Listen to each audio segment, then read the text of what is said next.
I'm Dean Linke, longtime soccer broadcaster, joined by USYS National League Commissioner Simon Collins. We'll have more on Simon in just a moment, but I want to set the table with where we are and some important information about the growth of USYS. First of all, we're coming to you from Central Florida and the Signia by Hilton Orlando Bonnet Creek. The hotel is buzzing with activity as U.S. Youth Soccer is front and center with its national championships and annual general meeting. Representatives from each of the 54 state associations are on hand for this week's activities, along with dozens of officials from throughout the American soccer scene. More than 10,000 teams played for a spot in Orlando this week, with sides advancing through state cups onto one of four regionals and here to Florida for about 200 teams still fighting for a chance to raise a national championship trophy. The field includes top finishers from National League Pro. 2022 marks the 48th year of the modern USYS National Championship Series and the first time since 2004 that the National Championships are taking place at ESPN's Wide World of Sports. In the under-19 age group, boys will be competing for the McGuire Cup, a trophy with as much history as any other in the U.S., including all sports. In fact, the McGuire Cup was first awarded in 1935, fewer than 2 years after the NFL crowned its first champion in the other football. For those of you scoring at home, George Halas's Chicago Bears defeated the New York Football Giants at Wrigley Field. Anyway, as much as we'd love to talk USYS and soccer history, as we mentioned already, we do have a special guest. He's here to talk about something new, Elite 64, a club-based offering that is now part of the USYS National League. So once again, we say hello to Simon Collins. Oh, thanks. It's a pleasure to be here, Dean. And you're right. There's a buzz and excitement about the place with the national championship going on. We have all our 54 state representatives behind us in the rooms that's meeting now, and they are trying to put the soccer world to right to try and elevate as many kids' games as possible. And as long as we focus on the kids, we'll not be far away.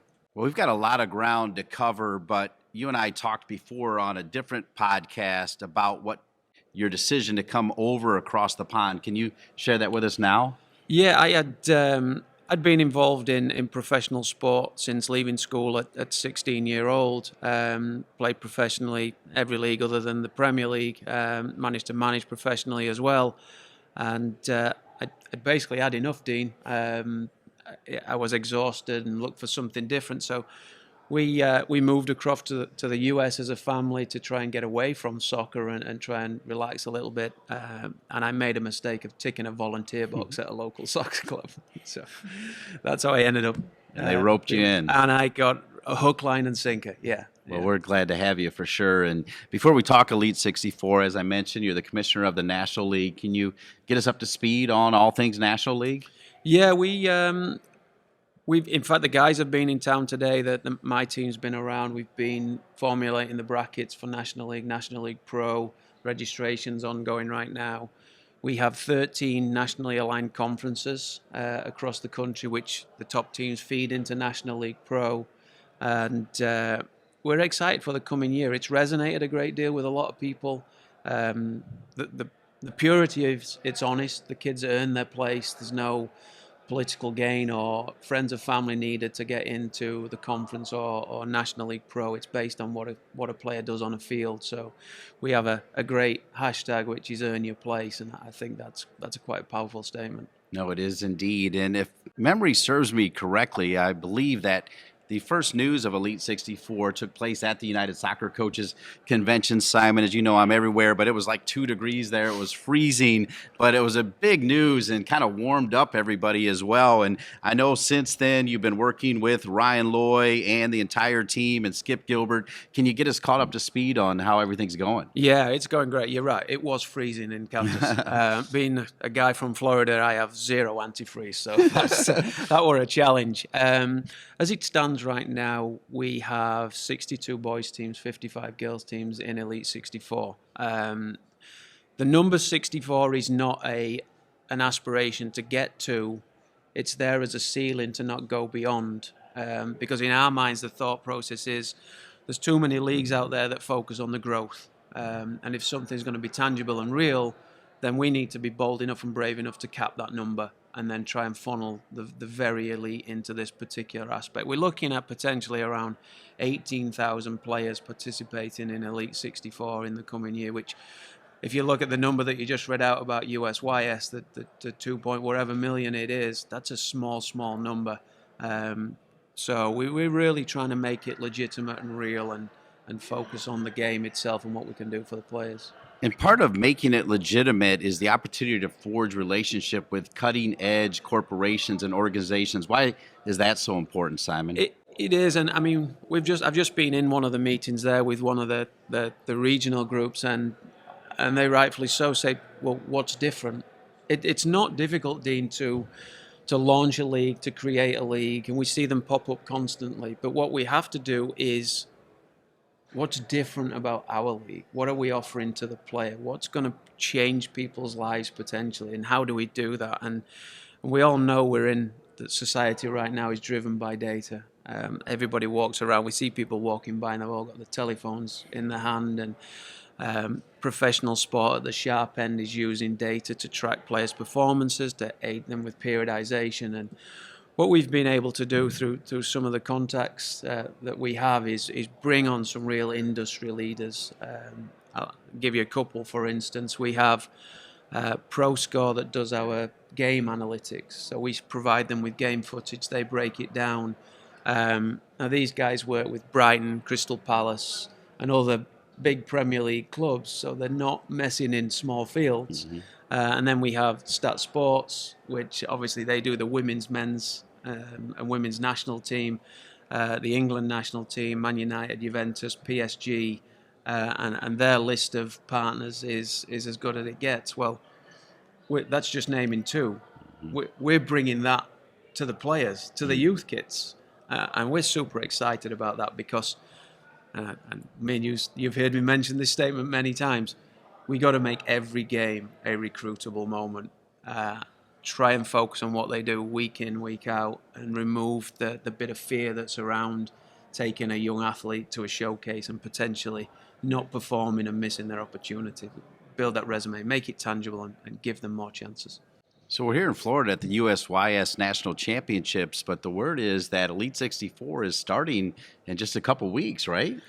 It is. It's for some groups, mid-August they'll be off and running. They'll be playing.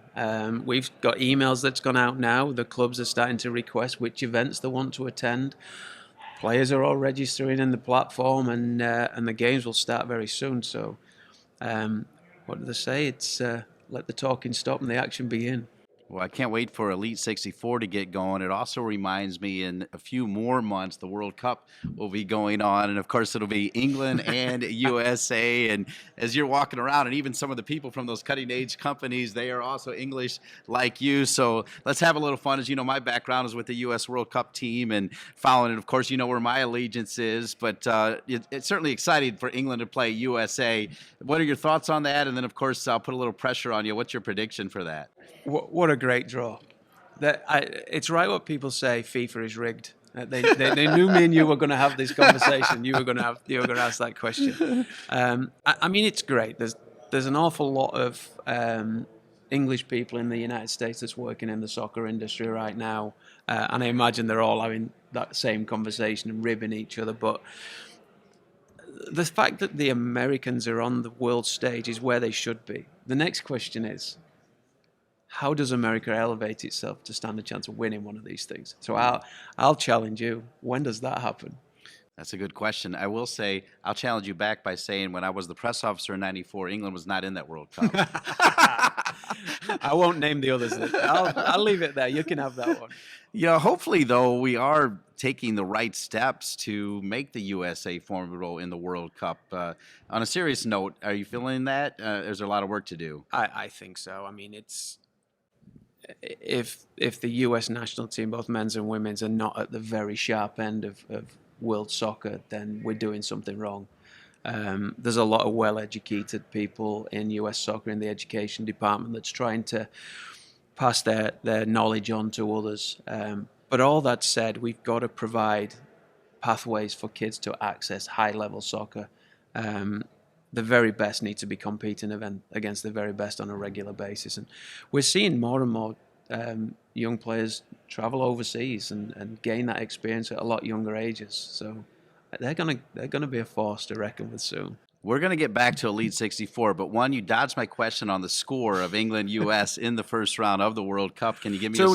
score? 2-0. Okay, so the US, they get 2 goals early or just hang on? Yeah, I don't think that's going to happen. Okay, all right, you're going the other way. Interestingly, though, 2026, the World Cup returns to the U.S., and I do want to remind you that will be 50 years since England won their only World Cup. So it's not like you've got buckets of World Cups over there as well, but 50 years, my man. Hey, we may not win the World Cup, but we always have a lot of fun leading up to it. And I don't know if you notice, we always bring a song out that's "It's Coming Home," and we do it every time, and we never bring it home, or we haven't brought it home in a long time. But I think Gareth Southgate and his team are starting to pull some super talented players together. They're getting in the England team a little younger than normal, and they look exciting. He's got a lot of strength in depth, so it won't be long. Well, good. And obviously, we have to have a little fun with that as well, and certainly looking forward to the World Cup. And I think the best situation would be if the U.S. and England advance out of that group some way, somehow. But let's get serious. As we talk about Elite 64, you think about youth soccer, not just now, but for a long time, there's been fragmentation. You're hearing that word fragmentation as you're getting ready to launch Elite 64, and you're taking on that question head on. Yeah, it's very fragmented. And I think when we have conversations, we have to have them under two different titles. One, is what we're doing good for the game? And two, is it a viable business? Unfortunately, I think sometimes we allow the business side of it to dictate the decisions that get made on the soccer field, which, as you know, in every wake of life, if the mission of a company gets overseen by what the numbers are trying to do, it's quickly goes off rails. And I'm a soccer person. What you see is what you get, and I want to put the kids first and elevate their games as much as possible. So I'm trying to keep everything focused on the game, how it's played, who plays it, what we provide for them, and the business side will take care of itself. But the fragmentation of the soccer landscape, I talk to lots of college coaches and lots of club coaches, and whichever event they go to around the country, the ones that tend to be at the sharp end of the game are top performers. But there's also a mid-level and a lower level, and there's a great disparity between all. So how do we bring all the top-level kids together? No, let me rephrase that differently. How do we provide the right game day environment for everybody, regardless of level?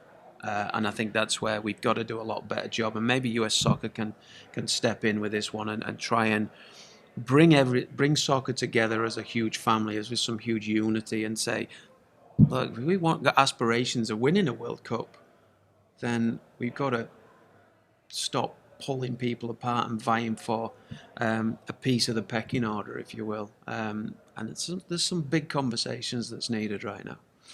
More directly, Simon, how do you answer the questions or the critics that say, in fact, Elite 64 is adding to that fragmentation?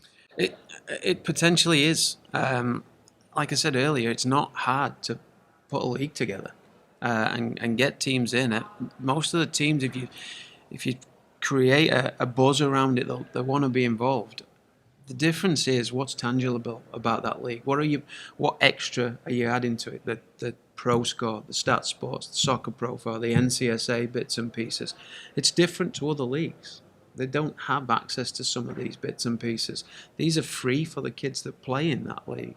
They're provided this information. The NCSA provides every player with an individual profile, which pulls together their athletic and academic activities. Then we put the game highlights into there. Then you put your Stat Sports information in there. Now all of a sudden, these kids become even more recruitable because the NCSA is so clever that it can match their profile with a particular school. So it's eliminating some of that fear that's in the sport right now. And maybe we can get away from this showcase model. That's how I'm going to get recruited and resurrect what we do as a team. Because we can't get anywhere without the other 10 people that surround us on a field. And maybe the state cup, regionals, national event starts to get a bit more recognition as opposed to this individualism of state cup and I want to get recruited by college. Great to be with Simon Collins, the National League Commissioner for USYS, as we're here in Orlando, Disney, for the USYS National Championships. I appreciate you taking that question head on. Similar question where the light is above your head. How will it coexist with other rec programs already in existence with US Youth Soccer? The intention is that it'll complement all over time. Maybe certain level of player doesn't need the stat sports because they've not got aspirations to go on to do whatever that may be. But the flip side of that is like a soccer profile, for example, which is every player's individual development plan. There's elements of that can be used at every level. We've also talking with groups about mental health training. I mean, nowadays we hear horror stories about what's going on and the stresses that we put on players. And how do we help that? And that's where, again, designing a league's easy, but bolting partners to it that's going to really elevate a kid's game, both on the field, off the field, mentally, socially, academically. That's the differentiator between Elite 64, and then making sure that every 54 state association has access to that to pass that right the way through the masses. Thanks for taking those Elite 64 questions head on. We mentioned that you're commissioner of the National League, and Simon, the National League has had more than its share of success stories. They include National League Pro, team success in the national championships, and many more former players have gone on to play collegiately, professionally, and even on the world stage, which of course makes all of us so proud. How far has the league come, and perhaps more importantly, where's it going? I think it's obviously COVID hit and everybody had fun and games with that one. And US Youth, as it's just a bit before my time, tried to somewhat change it into a bit of a showcase model. And all hands up, it didn't work. It needed to go back to what it was like before as a regional entity and connecting teams from outside of state associations and bringing them together on a regional component. What we found is it's creating creating the right game day environment. And the 13 nationally aligned conferences do that. The competition level looks great across the country. It's got elevated opportunities for teams that's in it. And we're seeing in every area there's growth, that we're getting reached out. The registration numbers are up and high. Teams have aspirations to be involved, and there's an appetite. If there wasn't an appetite for it, we wouldn't do it. But there's definitely an appetite for regional play, national play.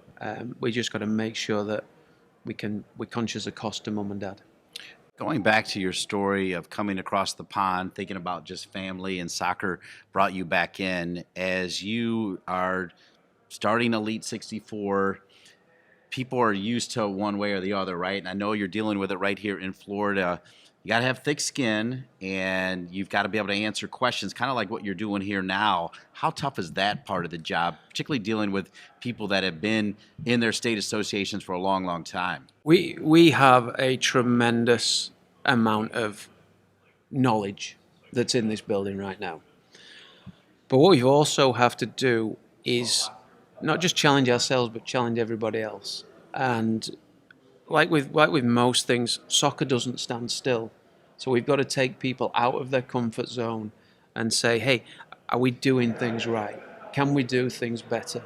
Is what's happening there going to work somewhere else? And actually, I use this an awful lot, and I picked it up from US Soccer, doing the various licenses. It's a looking back to look forward mentality. What did we do in the time that's passed that we could reflect upon to do again going forward? But importantly, being big enough, bold enough, and ugly enough to say, hey, we got that wrong. We shouldn't have done that. And then sharing what got wrong, being open about it. Hey, hands up, that was not a good decision. And sharing that with the masses so that collectively we don't make the mistakes again. So being in professional sport for a long time does make you thick-skinned. You're always, at some point or another, it's down to somebody's opinion and so on and so forth. And I'll give you a quick story. I was playing for Huddersfield Town, and we had, I can't remember the team we played against. It's a home game, and my mum and dad are sitting in the stadium, and the guy at the side of my mum and dad is screaming at me, "You're crap, you're rubbish," and giving me all sorts of abuse. And my mum turned around to my dad and says, "Hey, are you going to allow him to say that?" And my dad turned around and says, "Yeah, he is." So it's like it happens, and you take it on the chin. You listen to people, you reflect on what you've done, and then if your mission is to make change and try and make a difference to the sport, and it's honest, plow on, Right. get going. Right. And part of that plowing, I always feel like being repetitive is being informative. So I'm going to give you one more chance to talk about what you mean by recruitable moments, because you like to say it. Why do you like to say it so much? Well, I mean, I want to provide players. I said we. Me personally, I want to, but I know collectively USYS Soccer and the state associations want to also provide players with opportunities to reach their potential. But we also know that there's a lot of fear that drives the sport. Fear of being on the right team, right level, right access to the right event. And if they manage to if they tick all of them three boxes, the one thing that they don't have any control over is what happens in a game. And the player could have spent thousands of dollars, traveled across the country, plays the first game, and the college that wants to see them or scout that wants to see them is sitting right there. The player looks at them, they become like jello. The first touch they have is terrible. The second touch is not much better. The third touch is not even their fault, and the coach drives a line straight through it and moves on to the next player. Well, potentially that kid's just lost his opportunity, which could have taken place in 3 minutes. So how do we change that? How do we make every single league game in state a recruitable moment? So when they come to these events, they're a little bit more relaxed. They realize that they've built themselves a resume of information that's got highlights, stats, data, and everything that's in there. So the college or scout can see this, and they know that, hey, that touch there is out of character. Let me give him another look. Let me see, I'll give her another look. Let me give them a bit more time and attention. And so what I mean by recruitable moment is making sure that we don't just focus on a showcase and that one game and that number of colleges that's standing on the sideline. We can take the information from local league games, national league games, and we can package it in a way that can be disseminated across every scout in the country. Now all of a sudden we've changed the way we view soccer in the US. We've relaxed some of the play that's going on. We may see a change in sideline behavior potentially, I don't know. But all of a sudden the kids are taking ownership of their own development, and it's power. If we can get it right, it'll be powerful. It will change how we view soccer in the US. Dean Linke with Simon Collins. A couple more questions on this exclusive USYS podcast. As you mentioned, you kind of made fun of yourself, but I know you were a great player. You know that it takes great players around you. And one of the things that I've heard you mention, and I want you to give it more depth on this podcast, is the incredible team you have around you at USYS. Right here with us, you know, Connor and Ryan and the entire crew, and Chris Webb and Skip Gilbert stopped by as well. Just talk about how that family's coming together as you try to do big things for US Youth Soccer. I'm giggling because I'm looking at two of them right over by us now. I mean, we can't do anything on our own. There's an awful lot of people that put these events together. As we sit here now, these microphones don't turn up here on their own. From the event side, from an operation, Chris and her team, I mean, I'll sit down with Chris and say, hey, Chris, I want to do this, and I want an event here, here, here, and here. And she'll be like, what has he done now? And then she'll go out with the team, and we'll make it happen. We'll find a venue big enough. We'll find all the partners that's in there, and we'll ship unbelievable amounts of signees. So when the players turn up, it looks amazing and it feels special. The marketing team keep getting the message out, and it's not necessarily our message. It's the message from the teams, the players, and amplifying what they are so they feel special. And then, I mean, I can't speak highly enough of, and this might sound like a creep here now. I mean, Skip's been great since I've come in. He's been super supportive. He puts the game first. He wants to make a difference. And I think that's all our motivation is. Once we've finished doing what we do, have we left a legacy? Have we left something behind that people can be proud of? Have we made a difference? Did we challenge people enough to say, do you know what, they really took us out of our comfort zone, but we made it work, we made it happen. And USYS has an unbelievable team, an unbelievable staff, and it has its moments behind closed doors, but it pulls in the same direction when it needs to. Well, and part of that is their messaging, and the National League's hashtag and slogan for the past decade has been, quote, earn your place. What does that mean to you, and how will it continue moving forward? I think it's one of the best that we've got. I really do, and I mean that passionately. I know me personally, nobody said, here, you can have that. You graft. You graft when every day, and I know in every forms of life right now, it's expensive. So people have to graft, they have to earn what they're working for. So we have to keep what we do honest and make it real. And focusing solely on soccer right now, the kids get on the field, they cross that white line, they go and play. It's all them. We can take them to any white line that we want in the country, in the world. When they step on that white line, it's what they do. And that's why it's so powerful, because the kids determine their own futures by their own performance. And that's why it's the most honest strapline, hashtag, whatever you want to call it, that's out there right now. All by the kids.